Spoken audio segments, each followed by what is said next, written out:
Bizim gelecek çok futbolistler buna bugün berekeli oyun Ramazan ayında Canlıvat Cerkesi'nde Kavrakayt'ın Canlıvat şahına bol kanalımız Bişkek'ten bizden bağlantılarımız gelip oturup.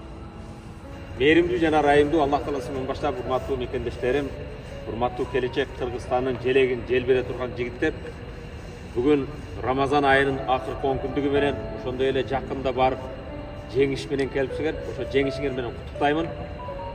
Пайгамбарыбыз саллаллаху алейхи ва саллям ал-му'минул кавийю хайрун ва ахаббу илаллах минал му'минил заиф.